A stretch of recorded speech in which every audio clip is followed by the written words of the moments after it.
Kalorki, nabaligtad na ang mundo. Paulo, hinahanap na kay Kim. Say mo siyan.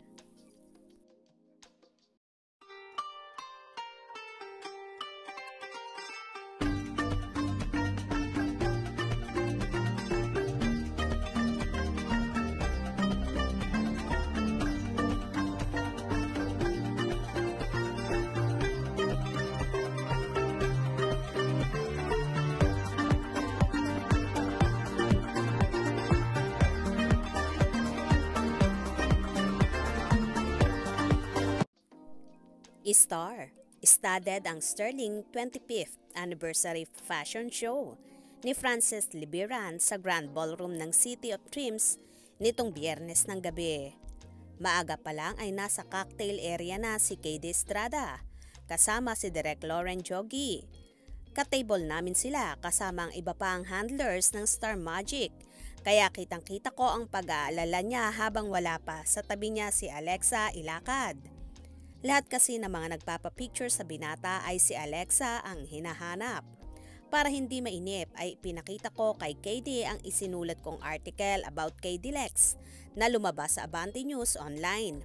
Super happy and thankful siya, pati na rin ang handlers niya sa Star Magic. Pang napanatag lang ang loob ni KD nang dumating na si Alexa. Ang KD Lex ang nanalong Sterling Style icon couple ng gabing yon. Super sweet ng dalawa ha.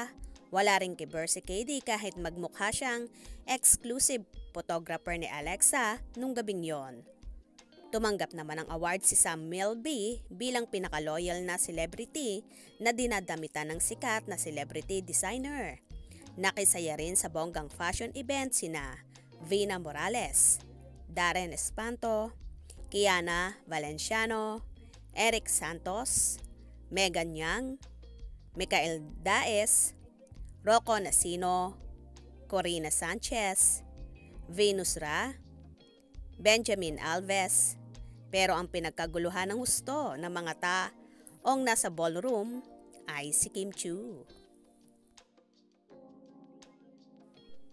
Puring-puringan ng mga social na bisita ni Francis, ang Chinita Princess, sa husay nito sa linlang. Ang nakakaloka, marami ang naghanap sa leading man niyang si Paulo Avellino na partner niya uli sa upcoming serye niya na What's Wrong with Secretary Kim. Nakakaloka nga at si Paulo na ang hinahanap kay Kim at hindi na si Sian Lim.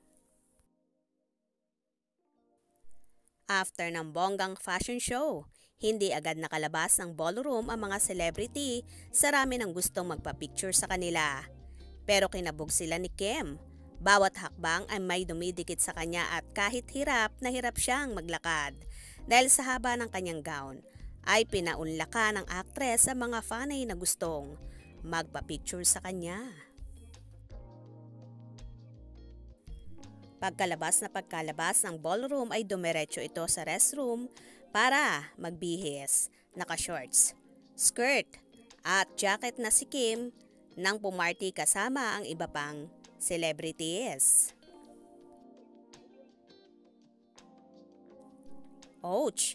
Nakakaloka naman ang mga pangyayari ngayon na tila ba bumaligtad na ang mundo. Dati-rati ay si Sian Lim ang hinahanap kay Chinita Princess. Ngayon nga ay si Paulo Avellino na. Kaya naman tumutok at wag na wag pahuhuli sa mga maiinit na kaganapan.